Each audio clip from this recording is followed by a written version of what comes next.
Hello friends and welcome to the Jobs Adda. Myself Vivek Pandita, right? So from today onwards on Jobs Adda we are going to start with our current affairs section, right? हम लोग अपना current affairs section जो है इसको start करने वाले हैं, right? और जो आपका एक current affairs हम start करेंगे it will be for your ARCS exam, that is your Assistant Registrar in Cooperative Societies. जो आपका एग्जाम है, जो आपका Jammu Kashmir public service commission ने इसका नोटिफिकेशन निकाला हुआ है गेस, और आप लोगों ने फॉर्म्स भी फिलअप कर दिए हैं, राइट? एग्जाम डेट तो अभी तक नहीं आई है, बट हाँ जो इस एग्जाम में आपका एक करंट अफेयर्स पोर्शन है, राइट? सो बड़ा ही एक इंपॉर्टेंट आपका काफी क्वेश्चन इस पोर्शन से आने वाले हैं, right? So that is your current affairs for your assistant registrar exam, right? अब असिस्टेंट रजिस्ट्रार एग्जाम के अलावा आपका जम्मू कश्मीर एडमिनिस्ट्रेटिव सर्विसेज का, या जिसको हम लोग केएस का एग्जाम भी कहते हैं, राइट, वो भी निकला हुआ है, राइट? काफ़ी लोगों, आई गेस मोर और लेस की काफ़ी लोग होंगे जिन्होंने दोनों एग्जाम्स के फॉर्म फिलअप किए होंगे।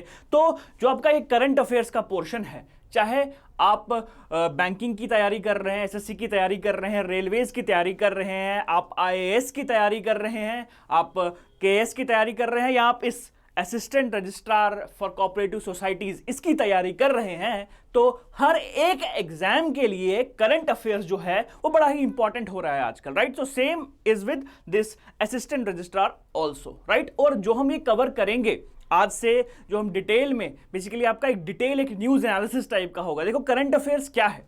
करंट अफेयर्स बस इतना है कि भाई जो रोजमर्रा हो रहा है भारत में, पूरे विश्व में, और खासकर कि हमारे जम्मू कश्मीर में, तो वो हमें पता होना चाहिए कि भाई क्या चल रहा है, व्हाट आर द हैपनिंग्स, हो क्या रहा है हमारे इर्द गिर्द, राइट? तो वो हमें, वही आपका करंट अफेयर्स है। तो हम रोजाना कि जो भी आपके इंपॉर्टेंट न्यूज़पेपर्स आते हैं उनको एनालाइज करेंगे, जो कुछ इंपॉर्टेंट टॉपिक्स है जो हमारे इस एग्जाम परस्पेक्टिव से इंपॉर्टेंट है उसको हम लोग डिस्कस करेंगे। अगर आप अपना सिलेबस भी चेक करेंगे आपका इस असिस्टेंट रजिस्ट्रार के एग्जाम का, तो वहां पे क्या लिखा गया है? वहां पे लिखा गया है general knowledge about current affairs, right? General knowledge about current affairs आपके उस एग्जाम में लिखा गया है। ऐसा लिखा गया है जीके अबाउट करंट अफेयर्स, और बड़े ही एम्बिग्यूटी में कहूंगा उस सिलेबस पे लिखी गई है। लिखा गया है general knowledge about current affairs, और अंदर लिखा गया है Indian history, right? Indian history लिखा गया है।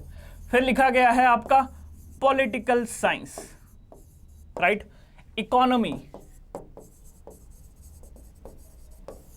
राइट? ये सब चीजें लिखी गई है। बट अगर आप गौर करेंगे इंडियन हिस्ट्री में क्या करंट अफेयर्स हो सकता है, राइट? इंडियन हिस्ट्री में क्या करंट अफेयर्स हो सकता है? सो इंडियन हिस्ट्री का जो करंट अफेयर्स है it should most probably be, ये क्या होना चाहिए था अगर सही से एग्जाम्स को, सिलेबस को अगर हम डिकोड करते हैं, ये इंडियन हिस्ट्री की जगह होना चाहिए था art and culture, right? It should be art and culture, क्योंकि जो भी हैपनिंग्स नहीं हो रही है, कहीं कोई नया मंदिर बन रहा है, जैसे आपका सिद्रा में जो तिरुपति मंदिर है, वहां पे एक मंदिर बना रहे हैं सिद्रा में, जम्मू कश्मीर में, राइट? सो वैसे ही कुछ हैपनिंग्स, या कहीं कोई नई एक्सकवेशन होती है, कोई नई मूर्ति मिलती है, या कोई फेस्टिवल आता है, राइट? ठीक है? या हम लोग कोई जो हमारे नेशनल, जो हमारे फ्रीडम फाइटर्स है, या कोई इंपॉर्टेंट लीडर है, उनकी क्या बर्थडे है उनका, या उनकी डेथ एनिवर्सरी है, उसको हम लोग इसमें डिस्कस करते हैं। क्योंकि करंट अफेयर्स में यही आता है कि भाई जो आपके प्रोमिनेंट लीडर्स है, या प्रोमिनेंट जो आपके डांस फॉर्म्स है, या आर्ट एंड कल्चर के रिलेटेड जो भी कुछ इंपॉर्टेंट हैपनिंग हो रही है, ठीक है, वो हमें यहां पे डिस्कस करना है। अब एक और लिखा है आपका पॉलिटिकल साइंस। अब पॉलिटिकल साइंस में ऐसा क्या होता है?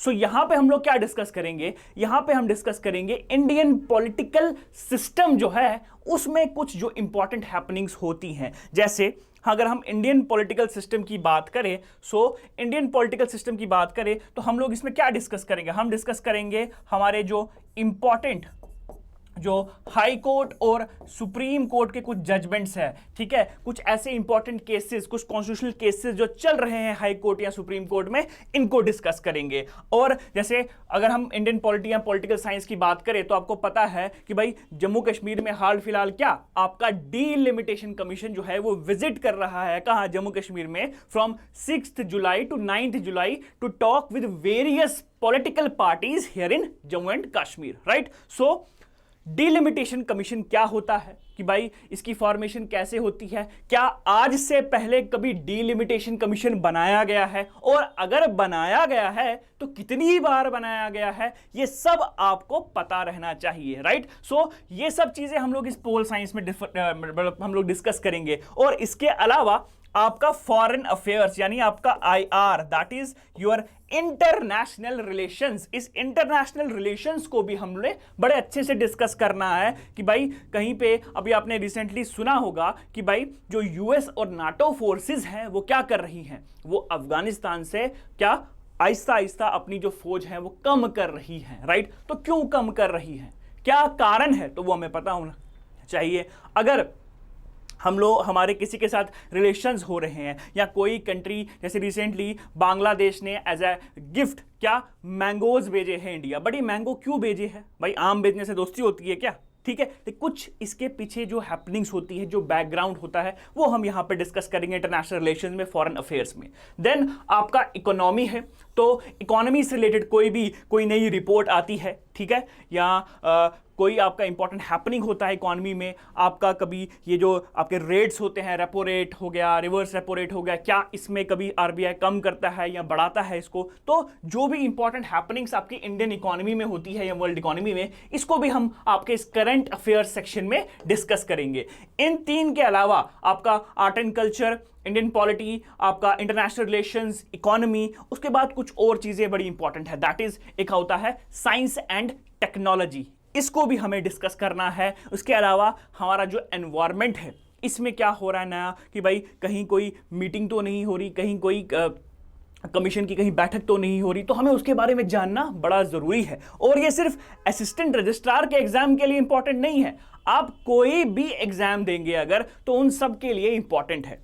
अब अगर आप आईएएस लेवल की तैयारी कर रहे हैं तो तब जैसे टॉपिक्स होते हैं आपके पेपर में, कभी आपसे पूछ लिया जाता है कि भाई ये अवार्ड किसको मिला है, या अभी किसी व्यक्ति की मृत्यु हुई है तो उसकी पुण्यतिथि के बारे में या उसके बारे में कुछ आपसे पूछ लिया जाएगा, तो मोर और लेस वो आईएएस के एग्जाम में तो नहीं पूछा जाएगा। बट हाँ, अगर आप पीसीएस लेवल का एग्जाम दे रहे हैं या आप जैसे असिस्टेंट रजिस्ट्रार का एग्जाम दे रहे हैं, तो पॉसिबिलिटी है कि आपसे पूछा जा सकता है। सो आपका जो एक मेन रहेगा कि भाई अगर आपको करंट अफेयर्स फॉलो करने हैं तो भाई वो पढ़ना कहां से है। सो कुछ सोर्सेज है, जैसे आप सबको पता होगा एक अखबार का नाम है हिंदू, तो आप इसको पढ़ सकते हैं। और अगर आपको ये हिंदू नहीं पढ़ना है, ठीक है, तो एक और अखबार है, that is your Indian express. ये मैं आपको बात बता दूं कि भाई ये अखबार हम लोग यहां पढ़ेंगे रोजाना, जो आपका न्यूज एनालिसिस होगा, हम लोग इन्हीं अखबारों में से टॉपिक्स जो इंपॉर्टेंट न्यूज आई हैं, हैपनिंग्स आई हैं, इन्हीं को हम लोग डिस्कस करेंगे। बट खुद पढ़ना सबसे ज्यादा जरूरी है। क्यों? क्योंकि अगर आप कोई भी एग्जाम क्वालिफाई करना चाहते हैं, उसके लिए तैयारी कर रहे हैं, तो जब तक आप सेल्फ स्टडी नहीं करेंगे, जब तक आप खुद नहीं पढ़ेंगे, तब तक ये पॉसिबल नहीं है, ठीक है। सो हम भी यहां पे ट्राई करेंगे आपके साथ, मैं भी आपको पढ़ाऊंगा और आपको खुद भी पढ़ना है। नोट्स यहां पे आसानी से हम लोग माइंड मैप फॉर्म में भी डिस्कस करेंगे। देखो, माइंड मैप टेक्निक से जब भी आप किसी भी चीज को डिस्कस करते हैं, चाहे वो करंट अफेयर्स है या आपका जनरल स्टडीज का कोई भी टॉपिक है, तो बड़ा आसानी से आप उसको याद रख सकते हैं नोट्स फॉर्म में। बड़े बड़े नोट्स आपको बनाने की आवश्यकता नहीं है, एक सिंपल माइंड मैप से आप याद रख सकते हैं कि भाई ये क्या न्यूज थी, ये क्यों हमने इसको क्यों डिस्कस किया, वो सब आप इजीली पढ़ सकते हैं। सो जो आज का हमारा लेक्चर है, तो कुछ जो हैपनिंग्स है फ्रॉम पास्ट 2 डेज उसको मैं डिस्कस करूंगा आज आपके साथ। कुछ 3-4 टॉपिक्स में तैयार करके आया हूं, right. So from tomorrow onwards यहाँ जो हमारा लेक्चर सेकंड होगा, तो हम लोग डिटेल में न्यूज एनालिसिस करेंगे, यानी आपका एक करंट अफेयर का आपका एक प्रॉपर क्या सेशन होने वाला है आज से शुरू, right. So let's get started, right. So first topic जो हम आज डिस्कस करेंगे अपने न्यूज एनालिसिस सेशन में, that is your Swami Vivekananda. अब स्वामी विवेकानंद क्या है, ये कुछ 2 दिन पहले ये न्यूज में थे, ठीक है। अब यही मैं आपको कह रहा हूं कि आपके सिलेबस में लिखा है इंडियन हिस्ट्री। अब इंडियन हिस्ट्री में स्वामी विवेकानंद पढ़ते हैं आप लोग, राइट। जब इंडियन हिस्ट्री में आप सोशो रिलीजियस रिफॉर्म्स पढ़ते हैं, जिसमें आप राजा राम मोहन रॉय और काफी सारे सोशल रिफॉर्मर्स को पढ़ते हैं, तो वहां आप स्वामी विवेकानंद को भी पढ़ते हैं। अब स्वामी विवेकानंद न्यूज में क्यों थे? क्योंकि रिसेंटली 4 जुलाई को, राइट, क्या था, इनकी डेथ एनिवर्सरी थी। क्या थी? इनकी डेथ एनिवर्सरी थी। किनकी? स्वामी विवेकानंद जी की डेथ एनिवर्सरी थी। कब? 4 जुलाई को, राइट। सो यही न्यूज थी कि भाई डेथ एनिवर्सरी को देखा, ऑब्जर्व किया गया स्वामी विवेकानंद की। बट हमारे एग्जाम पॉइंट ऑफ व्यू से इंपॉर्टेंट क्या है कि भाई डेथ एनिवर्सरी के बारे में तो लिख दिया उसमें, बट इनकी बर्थ एनिवर्सरी कब है, इनका बर्थडे कब है? सो स्वामी विवेकानंद का बर्थडे है 12 जनवरी को। कब इनका बर्थडे है? 12 जनवरी को इनका बर्थडे है और डेथ एनिवर्सरी इनकी 4 जुलाई को है, तब ये न्यूज में थे। और ये जो डेथ एनिवर्सरी है, इनकी मृत्यु हुई कब थी basically? So it happened in 4 जुलाई 1902। 1902 में इनकी मृत्यु हुई और इनका जन्म हुआ था 12 जनवरी 1863।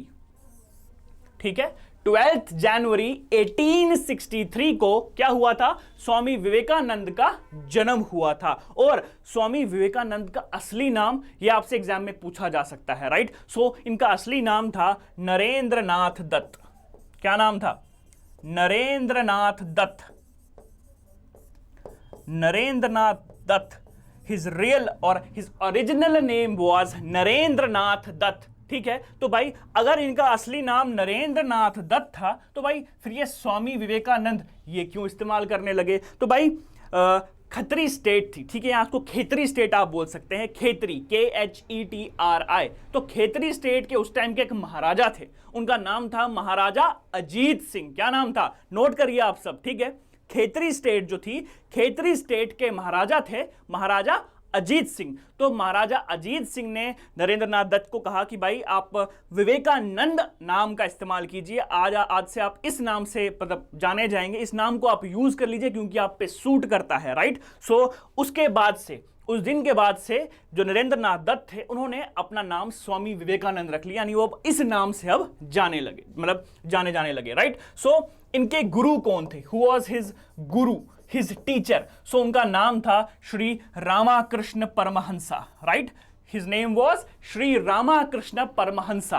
अब ये रामाकृष्ण परमहंसा जो थे, ये कौन थे? He was basically A priest. वो एक पादरी थे। क्या थे? ही वॉज ए प्रीस्ट, पुजारी थे एक मंदिर में, right. So Shri Ramakrishna Paramahansa was a priest. और ये प्रीस्ट कहां थे? गॉडेस काली का एक मंदिर था कलकत्ता में। पहले हम, अब आजकल हम उसको कोलकाता कहते हैं, राइट, तो पहले उसको कलकत्ता कहते थे।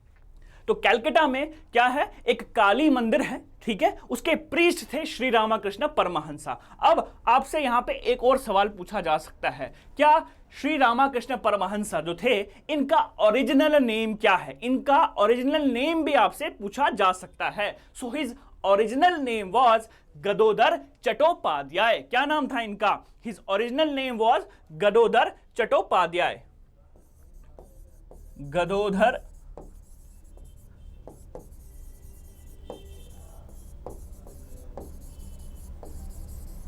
राइट, गदोदर चट्टोपाध्याय, ये उनका असली नाम था, राइट। सो गदोदर चट्टोपाध्याय उर्फ श्री रामाकृष्ण परमहंस जो थे, he was the guru of Swami Vivekananda, ये आपको पता होना चाहिए। And he was a priest at Kali temple in Dakshineswar Calcutta. ठीक है, दक्षिणेश्वर में एक जगह है कलकत्ता में, वहां पे ये एक प्रीस्ट थे, पुजारी थे, और ये गुरु थे किसके? स्वामी विवेकानंद के। और विवेकानंद ने इन्हीं के ऊपर, ठीक है, क्या रामाकृष्ण मिशन की शुरुआत भी की थी। 1897 में he started this Ramakrishna mission also. और रामाकृष्ण मिशन में ही इन्होंने क्या, बेलूर मठ होते हैं ना संतों के, ठीक है, मठ हम बोलते हैं, मठ में वो लोग रहते हैं, तो बेलूर मठ की स्थापना भी इन्होंने 1898 में की। और बाद में जब इनकी मृत्यु भी हुई तो यहीं पे इनकी मृत्यु भी हुई, राइट, बेलूर मठ में भी। और अगर हम बात करें तो बेलूर मठ जो है, it is basically the headquarters, ठीक है, ये हेडक्वार्टर्स है आपका किसका?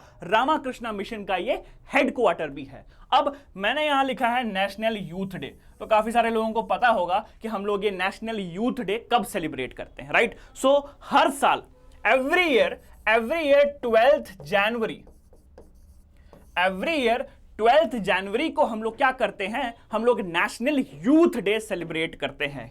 किनके लिए? In the memory of Swami Vivekananda. क्यों? क्योंकि इनका बर्थडे भी मैंने आपको बताया, इनका जो बर्थडे है वो भी 12 जनवरी को है। तो इसीलिए हम लोग 12 जनवरी को हर साल क्या करते हैं भाई, हम हर साल नेशनल यूथ डे सेलिब्रेट करते हैं। अब सवाल यहां बनता है, जो आपसे एग्जाम में पूछा भी जा सकता है, कि भाई ये नेशनल यूथ डे जो हम 12 जनवरी को सेलिब्रेट करते हैं, ये कब से शुरू हुआ, किस प्राइम मिनिस्टर के टेन्यूर में इसको शुरू किया गया, राइट? सो जो आपका नेशनल यूथ डे है, इसको सेलिब्रेट किया जाने लगा 1984 से।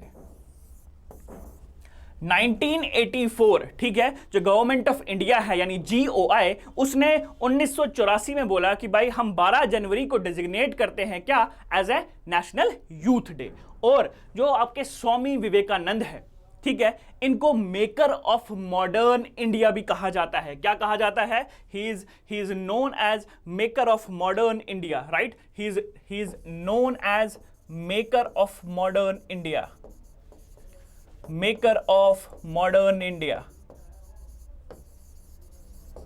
अब जो ये इनको मेकर ऑफ मॉडर्न इंडिया कहा जाता है, तो स्वामी जी के बारे में ये बात किसने कही, ये आपसे पूछा जा सकता है। Very important, right? So Subhash Chandra Bose called Swami Vivekananda as the maker of modern India. उन्होंने क्या कहा? उन्होंने बोला कि आप जो मॉडर्न इंडिया है, इसके आप क्या है, आप इसके मेकर है, इसके कंस्ट्रक्टर है, ये आप ही ने बनाया है, राइट? सो सुभाष चंद्र बोस ने स्वामी विवेकानंद को मेकर ऑफ मॉडर्न इंडिया कहा। तो देखिए, बड़ा ही सिंपल सा आपका न्यूज में, क्या आपके न्यूज़पेपर में एक आर्टिकल आया था that was related to Swami Vivekananda, क्योंकि उनकी डेथ एनिवर्सरी थी। लेकिन इसके अलावा हमने कितने पॉइंट्स को यहां पे टच किया। हमने, अगर हम बात करें तो हमने डेथ एनिवर्सरी, बर्थ एनिवर्सरी, हम लोग जो इंपॉर्टेंट डेज है वहां पर भी चले गए। हमने श्री रामकृष्ण परमहंस के बारे में भी थोड़ा सा बात की। हमने सुभाष चंद्र बोस से भी इनको और इंडियन हिस्ट्री में और हमने इनको लिंक किया। तो इसी हिसाब से जब तक आप अपने करंट अफेयर्स को अपने जनरल स्टडीज के टॉपिक के साथ लिंक नहीं कर पाएंगे, तब तक ये करंट अफेयर्स को याद करना, मेमोराइज करना बड़ा ही मुश्किल हो जाएगा आप सबके लिए, right? So always you have to link your current affairs with your general studies topic, क्योंकि जो भी हम लोग करंट अफेयर्स में या डेली न्यूज जो हम देखेंगे, जो भी हम लोग यहां डिस्कस करेंगे, उसका कहीं ना कहीं आपका जनरल स्टडीज के साथ लिंकअप होता ही है। जैसे ये टॉपिक जो था, ये आपका इंडियन हिस्ट्री से पूरा का पूरा रिलेटेड है, राइट? सो सिमिलरली हम जब नेक्स्ट टॉपिक पे जाएंगे, तो next topic is about Bagram airbase. ये आपका न्यूज में था, ये बगराम एयरबेस। अब बात आती है कि भाई ये बगराम एयरबेस, पहली बात ये है कहां पे, ये पता होना चाहिए ना, where is this base basically located, ये कहां पे है। सो जो आपका ये बगराम एयरबेस है, राइट, जो आपका ये बगराम एयरबेस है, it is located in ancient city of Bagram, ancient city of Bagram near Kabul, Afghanistan.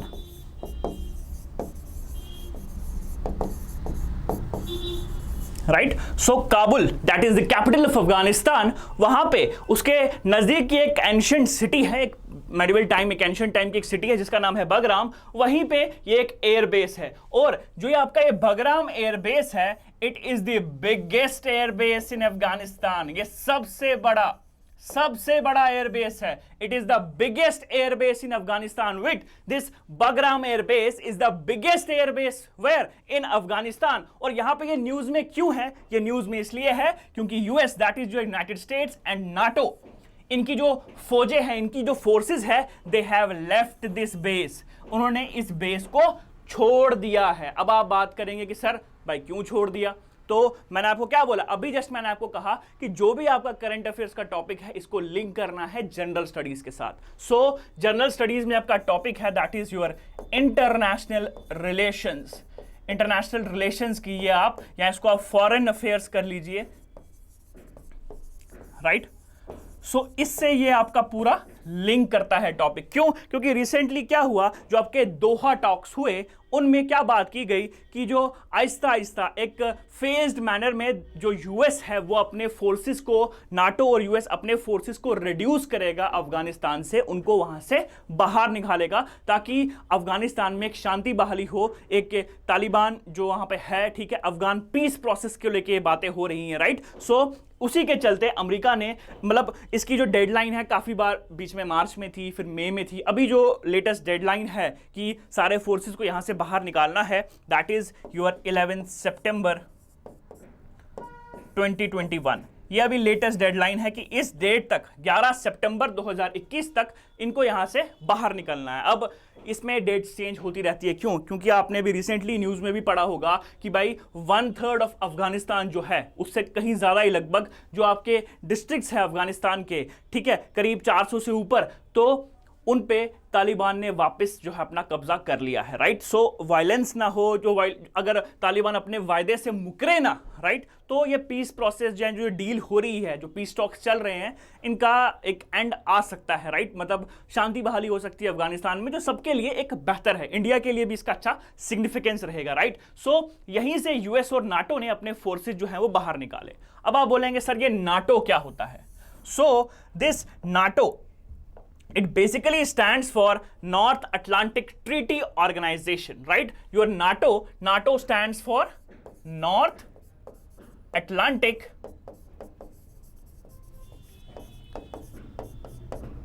Treaty Organization.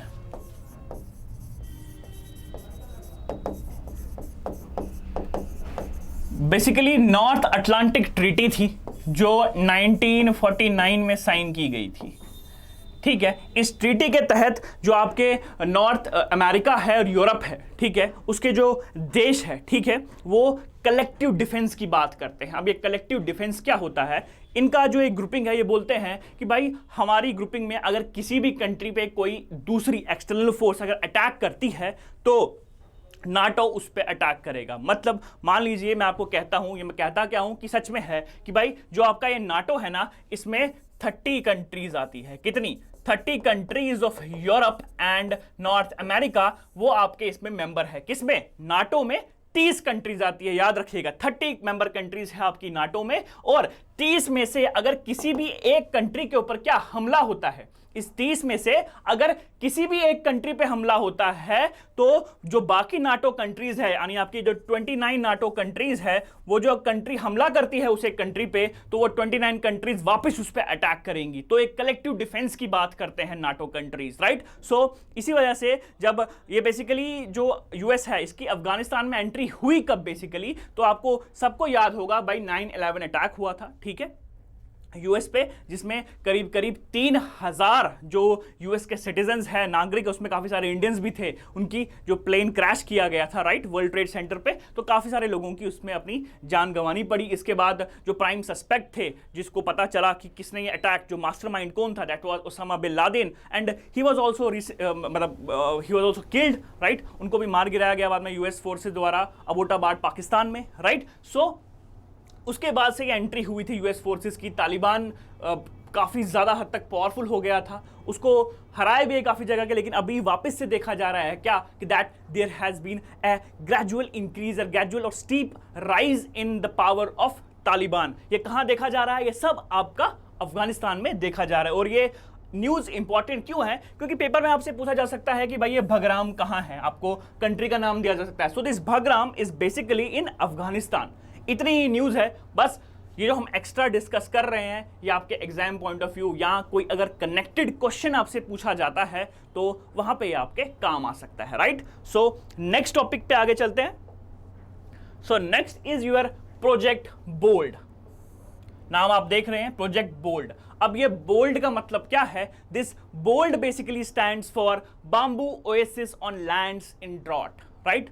Bamboo oasis in lands in drought. तो आप समझ सकते हैं कि जो ये प्रोजेक्ट बोल्ड है, जो KVIC द्वारा, राइट, KVIC द्वारा स्टार्ट किया गया है। So what is KVIC basically? So KVIC is khadi and village industries commission, की जो खादी का, ठीक है, इसका प्रोडक्शन, इसका प्रचार आप कीजिए, या इसके लिए क्या मार्केटिंग स्ट्रेटेजीज या कैसे खादी को हम डेवलप कर सके, उसको फैला सके पूरे भारतवर्ष में और भारतवर्ष के बाहर भी। तो ये सब काम कौन देखता है? ये भारत में एक khadi and village industries commission है भाई, ये इस काम को देखता है, राइट। सो केवीआईसी ने एक प्रोजेक्ट लॉन्च किया है। इस प्रोजेक्ट का नाम है bamboo oasis on lands in drought, that is your project BOLD. और जो केवीआईसी ने ये प्रोजेक्ट लॉन्च किया है, ये एक ट्राइबल विलेज है, ठीक है, एक ट्राइबल विलेज है जिस विलेज का नाम क्या है? निचला मांडवा, राइट। निचला मांडवा, इस गांव का नाम है निचला मांडवा, एक ट्राइबल विलेज जो आपका उदयपुर राजस्थान में है। कहां पे है? उदयपुर राजस्थान, राइट। उदयपुर राजस्थान में आपका ये प्रोजेक्ट है, ठीक है, जहां पे इसको लॉन्च किया गया। और इस प्रोजेक्ट के तहत क्या किया गया? आपके 5000 सैपलिंग्स, कितने? 5000 सैपलिंग्स, 5000 सैपलिंग्स ऑफ बैम्बू जो है वो लगाए गए, ठीक है, किसके द्वारा? केवीआईसी द्वारा। For this project BOLD 5000 saplings of bamboo species were planted. और एक वर्ल्ड रिकॉर्ड बनाया केवीआईसी ने। क्या बनाया? एक वर्ल्ड रिकॉर्ड बनाया। केवीआईसी ने एक वर्ल्ड रिकॉर्ड बनाया कि भाई उन्होंने एक सिंगल डे में सबसे ज्यादा बांबू के स्पेशीज या बांबू के जो सैपलिंग्स है इनको प्लांट किया। तो एक ये वर्ल्ड रिकॉर्ड बनाया केवीआईसी ने, राइट, इस प्रोजेक्ट के तहत। और जो आपका ये bamboo oasis on lands in drought है, ये क्या है कि भाई आपको पता है कि राजस्थान जो ये जगह है तो arid and semi arid area है, राइट। तो वेजिटेशन इतना नहीं होता, ठीक है, और जो वाटर है लैंड में इवेपोरेट बड़ी जल्दी हो जाता है, वाटर रिटेंशन इतना रहता नहीं। तो इसी वजह से बांबू का इस्तेमाल किया गया। क्यों बांबू का इस्तेमाल यहां इसलिए किया गया? क्योंकि जो बांबू है इसकी ग्रोथ बड़ी रैपिड होती है। समझ आया किस हिसाब से रैपिड होती है? तो मैं आपको बताता हूं कि बैम्बू का एक फीचर क्या है। जो आपका बांस यानी जिसको हम बैम्बू कहते हैं, तो अगर आप इसको लगाते हैं ना, तो ये आने वाले 3 सालों में ये ग्रो कर जाता है फॉर हार्वेस्ट। मतलब आप इसको फसल इसके जो आप बोलते हैं ना निकाल सकते हैं, ठीक है, आपको काट सकते हैं बैम्बूज को। तो बांबू की एक फसल आपकी लगभग 3 साल में तैयार हो जाती है और वापस से बाद में जब कट करेंगे आप उसको तो वापस से जो उसके रूट से वापस से ग्रो भी करेगा, राइट। सो बड़ी जल्दी ग्रो करता है। प्लस बांबू का जो वाटर रिटेंशन कैपेसिटी है वो भी बहुत बढ़िया है। प्लस ये जल्दी वाटर को लैंड से इवेपोरेट होने नहीं देता है। क्या क्या? वाटर रिटेंशन कैपेसिटी अच्छी है और जल्दी वाटर को ये लैंड से इवेपोरेट नहीं होने देता। प्लस बड़ी जल्दी ये ग्रो भी करता है और हार्वेस्ट के लिए ये 3 सालों में ही तैयार हो जाता है। कौन? आपका बांबू। तो इसीलिए इस प्रोजेक्ट के लिए केवीआईसी ने बैम्बू का इस्तेमाल किया, राइट। बैम्बू ओएसिस, ओएसिस आपके कहां पाए जाते हैं?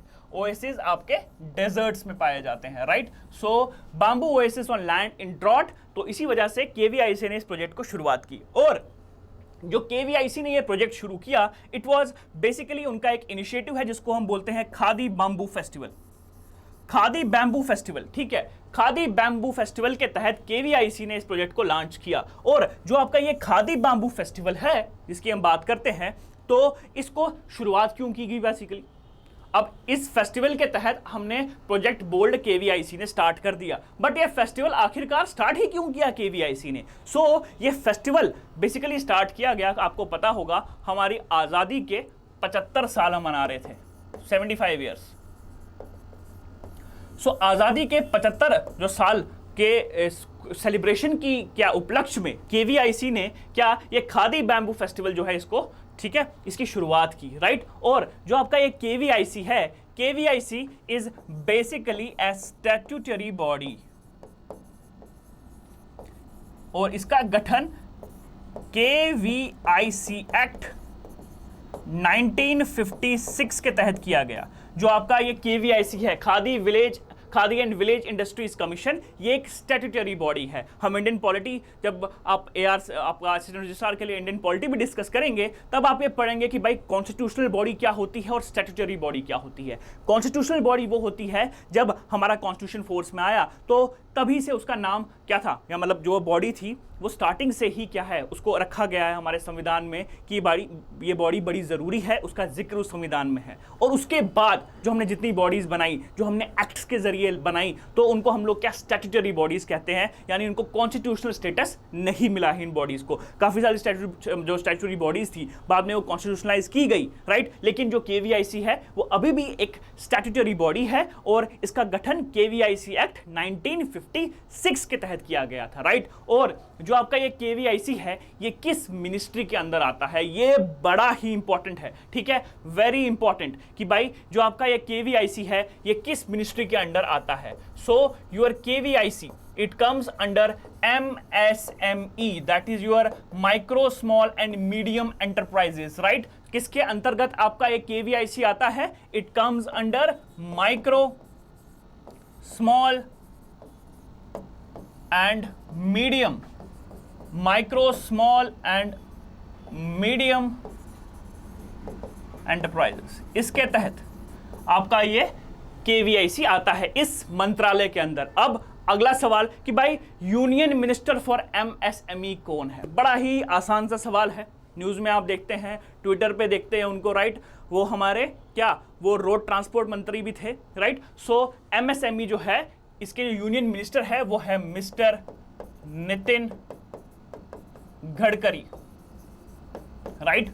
मिस्टर नितिन गडकरी जो है he is the MSME minister. अब ये मिनिस्टर कौन है ये आपसे नहीं पूछा जाएगा। अगर आप एक अच्छा लेवल आईएएस का तैयारी कर रहे हैं तो ये सवाल जनरली नहीं पूछा जाएगा, बट हाँ हम लोग असिस्टेंट रजिस्ट्रार की तैयारी भी कर रहे हैं तो लेवल मैं बोलूँगा आपका कि भाई वो आईएएस जेकेएस से थोड़ा कम ही रहेगा, तो ऐसे सवाल भी आप एक्सपेक्ट कर सकते हैं, तो इसीलिए हम लोग इसको डिस्कस कर रहे हैं, right. So mister Nitin Gadkari is the union minister for MSME और केवीआईसी जो है वो एमएसएमई के अंदर आता है। तो देखिए इस एक सिंपल टॉपिक से, इस प्रोजेक्ट बोल्ड के इस टॉपिक से जो शुरू किया केवीआईसी ने, हम लोगों ने कितने और चीज़ों को डिस्कस किया। हमने ये भी डिस्कस किया कि भाई केवीआईसी कॉन्स्टिट्यूशनल बॉडी है कि स्टैट्यूटरी बॉडी है। हमने ये भी डिस्कस किया कि भाई ये खादी बैम्बू फेस्टिवल जो है केवीआईसी ने इसकी शुरुआत ही क्यों की, क्योंकि हम 75 ईयर्स को सेलिब्रेट कर रहे हैं हमारी क्या इंडिपेंडेंस के, राइट। आज़ादी का अमृत महोत्सव इसको नाम दिया गया था भारत सरकार द्वारा, तो उसी के तहत ये प्रोजेक्ट बोल्ड अब सामने आया है, राइट। और वेरी इंपॉर्टेंट, और इसको हमने उदयपुर राजस्थान का एक ट्राइबल विलेज है निचला मांडवा, वहां पे हमने इस प्रोजेक्ट की शुरुआत की है, राइट। सो इसके बाद हम एक और टॉपिक को डिस्कस करेंगे, that is your unity 22 mission. Unity 22 mission, अब ये unity 22 mission, so it is basically your science and technology से रिलेटेड है, राइट। सो यूनिटी 2022 मिशन क्या है? सो वर्जिन गैलेक्टिक ये एक कंपनी है, ठीक है, ये एक कंपनी है, और जो ये वर्जिन गैलेक्टिक है ना ये अब कमर्शियल फ्लाइट्स स्टार्ट करने वाला है, कमर्शियल फ्लाइट्स।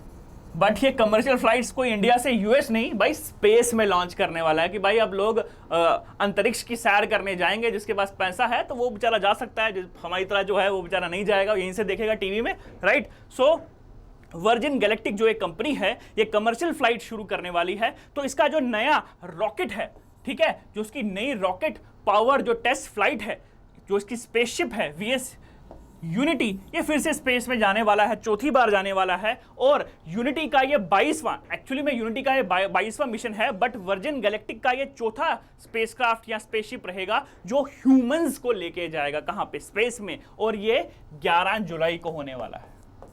अभी आने वाला जो है आपका 11 जुलाई, उस दिन ये स्पेसशिप जो है ये पृथ्वी से उड़ान भरेगा अंतरिक्ष के लिए। अब हमारे लिए इंपॉर्टेंट क्यों है यूनिटी 22 मिशन? क्योंकि भाई शिरीषा बांदला जो एक इंडियन बॉर्न है, इंडियन ओरिजिन की एक महिला है, क्या नाम है? शिरीषा, SIRISHA, शिरीषा बांदला जो एक इंडियन ओरिजिन की वुमेन है, ये क्या करने जा रही हैं? ये इस स्पेसक्राफ्ट में अब अंतरिक्ष में जाएंगी, right, and she will become the third Indian origin women after Kalpana Chawla and Sunita Williams to go into space. तो इसी वजह से, शिरीषा बांदला की वजह से ये जो न्यूज़ है बड़ी इंपॉर्टेंट हो जाती है हमारे लिए, right. This due to Shirisha Bandla ये न्यूज़ हमारे लिए इंपॉर्टेंट हो जाती है यूनिटी 22 मिशन, क्योंकि she will become the third Indian origin women after Kalpana Chawla and Sunita Williams to go into space. और इससे पहले राकेश शर्मा, जो स्क्वाड्रन लीडर राकेश शर्मा भी है,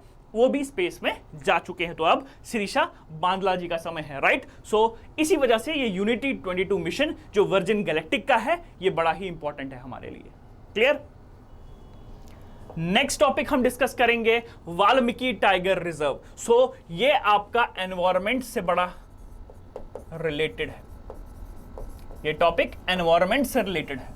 सो वाल्मीकि टाइगर रिजर्व अगर हम इसको डिस्कस करें तो सबसे इंपॉर्टेंट जो जरूरी बात आपको सामने दिखेगी कि आपसे पूछा जा सकता है कि भाई ये टाइगर रिजर्व है कहां। सो ये टाइगर रिजर्व है बिहार में। कहां है? बिहार में। This tiger reserve is located in Bihar. अब ये वाल्मीकि टाइगर रिजर्व जो है ये न्यूज में क्यों है? क्योंकि रिसेंटली क्या है, यहां पे कंजर्वेशन ऑफ वल्चर, ठीक है, वल्चर की कंजर्वेशन यहां पे स्टार्ट की गई है। कहां पे? वाल्मीकि टाइगर रिजर्व में कंजर्वेशन ऑफ वल्चर स्टार्ट किया गया है। क्यों? क्योंकि करीब करीब 150 जो यहां पे वल्चर्स है, डिफरेंट स्पीशीज ऑफ वल्चर्स हैं, वो यहां पाए गए रिसेंटली। तो इसी वजह से जो वाल्मीकि टाइगर रिजर्व है बिहार में, इसने कंजर्वेशन ऑफ वल्चर्स अब यहां स्टार्ट कर दिया है। और यह आपको पता होना चाहिए कि भाई भारत में कितने टाइप के स्पीशीज जो है वल्चर्स के पाए जाते हैं। So in India around 9 species, right, 9 species of vultures are found. कितने? 9 स्पीशीज ऑफ वल्चर्स आपको भारत में मिलेंगे। और 9 स्पीशीज से अगर हम बात करें, सबके नाम आपको याद नहीं रहेंगे, जैसे लॉन्ग बिल्ड वल्चर है, इजिप्शियन वल्चर है, ठीक है, काफी सारे हिमालयन वल्चर है। तो काफी सारे वल्चर्स इंडिया में जो है वो पाए जाते हैं। तो अराउंड 9 स्पीशीज आप याद रख सकते हैं कि भाई इंडियन वल्चर्स के 9, मतलब ऑब्वियसली वल्चर्स के 9 स्पीशीज इंडिया में पाए जाते हैं, राइट। और जो ये वाल्मीकि टाइगर रिजर्व है, ये एक और चीज के लिए फेमस है, यहां पे आपके इंडियन फ्लाइंग फॉक्सेस भी पाए जाते हैं। तो अगर आप सबने नोटिस किया होगा IAS के एग्जाम्स में क्या है कि बड़ा एक इंपॉर्टेंट एक अब कंपोनेंट बन गया है कि भाई आपसे काफी सारे सवाल tiger reserves, national parks, wild life sanctuaries, इससे पूछे जाने लग गए हैं, राइट। सो बड़ा इंपॉर्टेंट बनता है हमारे एग्जाम के लिए कि कभी भी अगर न्यूज में आप किसी टाइगर रिजर्व को या किसी नेशनल पार्क को पढ़ते हैं तो आपको यह पता होना चाहिए कि भाई ये टाइगर रिजर्व कहां पे लोकेटेड है और इस टाइगर रिजर्व में क्या इंपॉर्टेंट हो रहा है, क्या इंपॉर्टेंट हैपनिंग है, या कुछ इंपॉर्टेंट एनिमल स्पीशीज या बर्ड स्पीशीज जो है आप पाए जाते हैं वो आपको पता रहने चाहिए, right. So this Valmiki tiger reserve में हमें इंडियन फ्लाइंग फॉक्सेस ये पाई जाती हैं, राइट। सो ये बड़ा इंपॉर्टेंट बन जाता है हमारे लिए, राइट। सो आई गेस हमारा जो आज का सेशन था ये करंट अफेयर्स का, या आप इसको डेली न्यूज एनालिसिस का नाम दे सकते हैं। तो आई होप आप सबको क्या ये समझ आया हो अच्छे से, जो भी हमने डिस्कस किया है, जो भी मैंने आपको कहना चाहा वो आप समझे हो, राइट। और अपना एक सोर्स एक सिलेक्ट कर लीजिए कि भाई आपको क्या क्या पढ़ना है, राइट। आपका अपना सोर्स एक फिक्स कर दीजिए। देखो हम लोग तो मैं आपको पढ़ाऊंगा ही पढ़ाऊंगा, बट जब तक आप उसको घर पे रिवाइज नहीं करेंगे, नोट्स बनाइए शॉर्ट फॉर्म में, ठीक है, क्रिस्प मैनर में नोट्स बनाइए और एक न्यूज़पेपर को जरूर फॉलो कीजिए, ठीक है। नेशनल इंटरनेशनल न्यूज़ के लिए एक न्यूज़पेपर को फॉलो करना बड़ा ज़रूरी है। वो आपकी मर्जी है आप कौन सा करते हैं, बट मैं आपको अगर पर्सनल एक्सपीरियंस से बात करूं तो या तो आप द हिंदू को फॉलो कीजिए या आप द इंडियन एक्सप्रेस को, दोनों में से एक, दोनों नहीं पढ़ने हैं, कोई भी एक जो इसकी लैंग्वेज आपको आसान लगती है, जो आपको इजीली एक लूसिड मैनर में समझ आता है, भाई उसको पढ़ना आप शुरू कीजिए, राइट। सो आज का सेशन हम यहीं पे खत्म करते हैं। Okay, so bye bye and have a nice day.